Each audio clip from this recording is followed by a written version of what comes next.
მამის სახელოსნოში მახსოვს ბავშვობის ყველაზე პირველი ზეთისაღებავის სუნი, აი იქიდან მოყოლებული დღემდე მომდევს ბავშვობა იმ პირველი ნახატებით, რაც მე მაშინ მინახავს და ეს დიდი ნაწილი უკავშირდება სოფელს. ეს არის აბაშის რაიონში, სამეგრელოში და იმდენად მომწონდა ეს სოფლის ცხოვრების რაღაცები, კარგად მახსოვს, როდესაც ხატვას ვიწყებდი, აი ბავშვობის ის პერიოდი რაღაც აი გადმოხატვის სურვილი მქონდა, იქაური, დავარქვათ პირობითად პეიზაჟი. ანუ ბავშვობა იწყება ჩემი ზეთის აღებავის სუნით და სოფლის აი რაღაც ძალიან ლამაზი ბების და ბაბუის ყოფითი თემებით. ცოტა უცნაურია, როგორ დავიწყე ხატვა, თავისთავად ეს ყველა ბავშვი ხატავს, ყველა ბავშვს აქვს ახმის თავისი წერტილი, მაგრამ მე ეთყობა ცოტა სერიოზულად მიუდექე ამ საქმეს, იმიტომ რომ მაინც მამა ბიჭისთვის ეს რაღაც სხვა ბელადი აქიდე, თან მით უმეტეს იმ პერიოდისა ვარ, როდესაც ბელადი საერთოდ მუშაობდა, როგორც მცნება კი არა, როგორც აუცილებლობა და მამას ვბაძავდი. და მამა პროფესიონალი მხატვარი იყო, აკადემია დაამთავრა, მე აღარ გაყვა სამწუხაროდ მხატვრობას და მისგან ბევრ რაღაცებს მასწავლიდა, თუმცა ეს არ იყო სერიოზული ხატვა, ეს იყო ერთგვარი გართობითი სახის, მაგრამ როდესაც უკვე უფრო სიყმაწვილეში რომ დედაჩემმა რო ნახა ჩემი ნიშნების ფურცელი, თქვა რომ ძალიან საინტერესო ტრივიალური ფრაზა უნდა ვთქვა. ამისგან ხატვის გარდა არაფერი არ გამოვა, თქვა. ანუ თან მამა ჩემსაც გადაკრა. და მეც რომ ნუ მოკლედ იქ რაღაცა ძალიან ცუდი ნიშნები იყო და მე უკვე რაღაც სხვა გზა აღარ დამიტოვეს რომ ბოლომდე გავყოლოდი აი ჩემ ეხლა რომ ვატყობ ეს მაინც ძალიან ინტუიციური სვლა იყო იმ პერიოდისათვის არა ჩემი მხრიდან არამედ ჩემი მშობლების მხრიდან ეხლა ამ ცხადი ამ ირონიას გონდა თავის საფუძველი იმიტომ რომ სულ ბანკარი მეჭირა რა ხელში ეს არის უხმაურო გარემო. რას გულისხმობ, შეიძლება მუსიკოსებს ახლა რაღაცნაირად ცუდად მოეჩვენოთ ჩემი ფრაზა, მაგრამ მე თუ არა მაქვს მუსიკა ჩართული და ისევ არ მუშაობ, ძალიან მიჭირს მუშაობა. რატომ? გარდა იმისა, რომ მუსიკა თავისთავად ჯადოქრობაა, ხო, რაღაც საოცრება. ის ავსებს და ახშობს ყველაფერს ჩემ ირგვლივ, რაც არ უნდა მესმოდეს და მამყოფებს ამ სამყაროში. ანუ ერთგვარ ფონს ვიყენებ ორი დანიშნულებით და აი ესე მირჩევნია მუშაობა, ვერანაირ სხვა სიტუაციაში ვერ მუშაობ. უბრალოდ არ შემიძლია მუშაობა. ყოველთვის ყველა მხატვარს ყოველთვის აქვს თავისი კადრი, რომელიც შემდეგ ტილოსთან მისვლის დროს იცვლება. ამიტომ ესე ზუსტად კონკრეტულად არ შემიძლია როგორ პასუხობ. ხო, რამოდენიმენაირი თბილისია. ძალიან რამოდენიმენაირი, იმიტომ რომ ჩემი ბავშვობის თბილისი რუსთაველზე რომელიც რატომღაც, აი ხო უცნაურია რა. მახსოვს ორი საინტერესო მომენტი. პირველი ეს იყო რუსთაველზე თოვლის ბაბუა და ჯუხურები და ძალიან მე პატარა ვიყავ და მომეჩვენა დიდი თოვლის ბაბუები. ოღონდ ეს იყო ქაღალდისგან და მუყაოს რაღაც ხვანარი საბჭოთა თოვლის ბაბუები კაპიტალურად გაკეთებული რკინის ცხენები რაღაც და თოვლი რა თქმა უნდა, აი ცოტა უცნაურია. და მეორე, როდესაც კიდე უცნაური თბილისი, როდესაც ყველაფერი ტექნიკის სიახლეები იყო შენთვის მოულოდნელი დაუშვათ რა, რომ აი სამკაპიკიანს თუ ჩააგდებდი, აგიყვანდა ხელში დედა, მამა ან ბიძა და რაღაც შემოგასხურებდა სუნამოს. და ეს ძალიან საინტერესო იმას, აი რაღაცა ისეთები დამჭა, რაც ვფიქრობ, რომ საიდან მოვიდა ეს მახსოვრება, იმიტომ რომ დანარჩენი ადგილი უკავია სიყვარულს. აი ეს გარემოს სიტყვა, მშობლები, დაბადების დღეები და კიდე მახსოვს პირველი ნაპოლეონი როცა ჭა. ისეთი გაკვირვებული ვიყავი. მე მაინც მეგრულ სამზარეულოს მიჩვეულ და დესერტებიანა და ძალიან ვიწვალე და ესეც ძალიან მახსოვს იმ თბილისურ გარემოს ისე უხდებოდა, რაღაცა დიდი სკელი ნაპოლეონი. აი ეს უცნაური რაღაცები მახსოვს. როდესაც ხელოვანი ღებულობს კომპლიმენტს ერთგვარ მადლობას აგავს და არა კომპლიმენტს, რომელიც ვინმე უნდა ასე ვთქვათ გაამოს. ხელოვანი ხო იცით როგორია, აი ადვილად წყენია, ადვილად გამოდის რაღაც სიტუაციებიდან და ეს კომპლიმენტი რაღაცას მას უსწრებს იმ ნიშას, რომლითაც შეიძლება მან მიმართა კიდეც საზოგადოებას და მიიღო რაღაც იქიდან. აი ამიტომ ჩემთვის კომპლიმენტს და სხვანაირი დანიშნულება აქვს. ჩემ თავზე ბრაზდები ძალიან ბევრი დრო მაქვს, აი ეს გატარებული პირდაპირ გაფშვიტინებული ეს სიტყვა საერთოდ არ მიხმარე და არც მომწონს, მაგრამ აი და ჩემ სტუდენტებს სულ მოუწოდებ ხოლმე და მახსენდება რომ ანალოგიურს მეუბნებოდნენ მეც შედიოდა ერთ ყურში გამოდიოდა მეორე ყურში.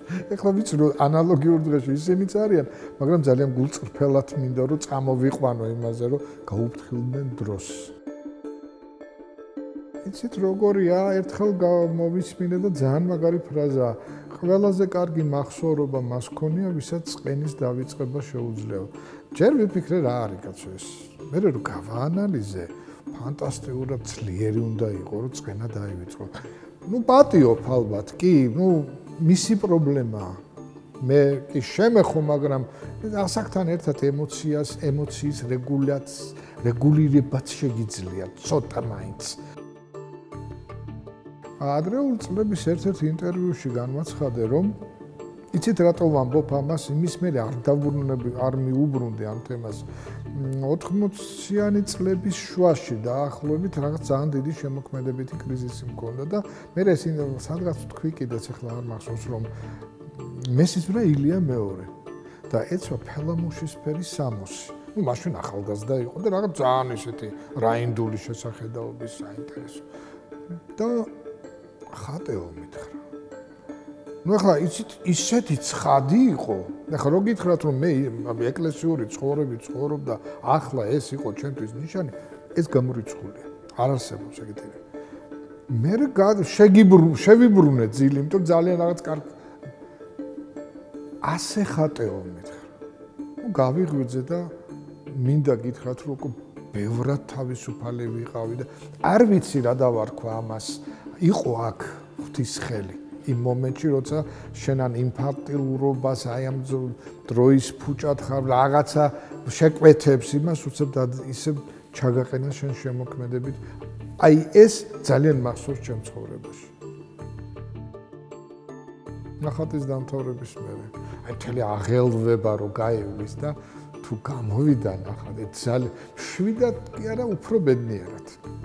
ალბათ ეს ცოტა გვერდზე სიტყვებია. რისკის გარეშე წარმოუდგენელია ცხოვრება, თუმცა არავარ აზარტული თამაშების მომხრე კი არა, მოყვარული, არ რაღაც ეგეთი რაღაცები არ მიზიდა ზოგადად, თუმცა მთელი ცხოვრება სპორტით ვიყავი დაკავებული, მაგრამ რისკი მომწონს ხანდახან ურთიერთობაშიც კი და შემოქმედებაში. ძალიან მომწონს. და ყოველთვის არ შეგიძლია გარისკვა, აი არ გაქვს მომენტი რა, თორე წახვალ. ცხოვრება. დრო არ ცხოვრება.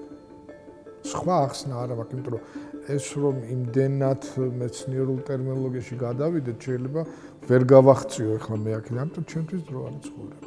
ცხოვრება არ დაგაპლანო. ამას წლებს აქვს თავისი საინტერესო გრადაცია. არის მომენტი, როცა ფიქრობ რაღაც ან ქალზე, ან სპორტზე, ან რაღაც. შემდეგ რაც უფრო ღვინდები, ეს ცოტა პირობითი ცნებაა, რაც დრო გადის, ძირითადად უკვე მსიამოვნებს, რომ სუხელოვნებაში ვარ, რომ სტუდენტიც ხელოვანია, მეუღლე, შვილი, სულ ყველა, სულ მხატვრები, სულ ირგული ამით ცხოვრობს, კოლეგები, ამ მეგობრები, ამ ხანაგები და აი აქ ყოფნაშია ეს ყველაფერი. შიში როგორც ასეთი ზოგადად ადამიანისთვისებაა, მაგრამ კი არ მეშინია, რაღაცა არ მომწონს ახანდახან ხოლმე და ვცდილობ არ ვიფიქრო, თორე არის შიში, რა თქმა უნდა არსებობს ადამიანური, არის რომ არ იყოს ცუდია ალბათ, ერთგვარ სიფთხილესთან ნაზავიც არის ხოლმე, მაგრამ ზოგადად უფრო სიფთხილისკენ ავარ, რომ შიშმა თუ აგიტანა ძალიან ცუდია. ამიტომ შენ თავში რაღაც კუნძული უნდა გქონდეს ყოველთვის, სადაც მარტო იქნები და გაუძლებ ყველაფერს. არ მინდა ბანალური ვიყო, მაგრამ მე ენატრება რა თქმა უნდა. ბევრი რამ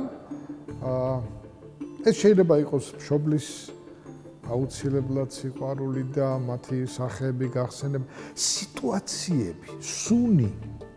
აი მე არ შეიძლება წარმოუდგენელი ხა, აი ჩემთან სუსომ შეკითხვა, საიდან ბევრი სუნი გაქრა. აი ბებიის და ბაბუის სახლის სუნი არ გაქრა. აი კიბებზე რომ შევიდოთ და აი კარადის სუნი არ გაქრა. ზეთის საღებავის სუნი არ გაქრა. აი საყვარელი ქალის სურნელი არ ქრება. რაღაცები დედის აი დედა, მამა, აი სუნები არ ქრება. დანარჩენი არ ვიცი რა.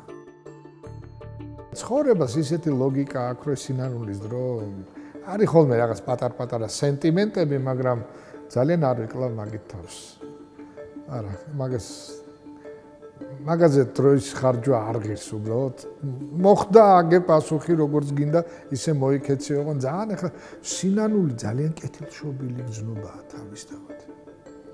და უნდა შეგეძლოს, მაგრამ არ ვიცი რა გზაზე ხარ, თუ შემოქმედი ხარ, სანანებლად არ უნდა გაიხადოს საქმე. თუმცა ეს იავარდით მოფენილი გზა არ გახლავთ. სინანული კიდე ცალკე ნიჭია. და რა თქმა უნდა, რაღაცას ადამიანი ნანობს. ეხლა უბრალოდ შეიძლება არც კი ვილაპარაკო ამაზე, თუმცა განცდა შენშია.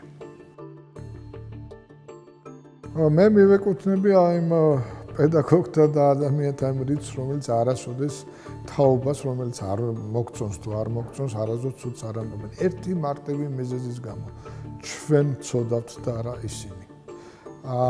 ეს არის თაობა, რომელსაც უნდა მთელი სამყარო უჭირავს დღეს. და აი ეს როდესაც დგება მომენტი ამ სამყაროს ატლანტივით მხრებით რომ უნდა შეუდგეს, სწორედ ის თაობა მოდის. უნიჭიერესები, ინფორმატიულები და შენ თავს თხოვ ამ ინფორმატიულობას, რომ ის გიყურებს შენ როგორც დაუშვათ პედაგოგს, მე დროშებს წინ მშობლის გვერდზე გაყენებს და შენ არ შეიძლება რომ არ იყო მის გვერდზე. ამიტომ შენ გჭირდება ის ძალა, რომელიც აი ამ ფანტასტიკურ თაობას მაგალითად გამოადგება.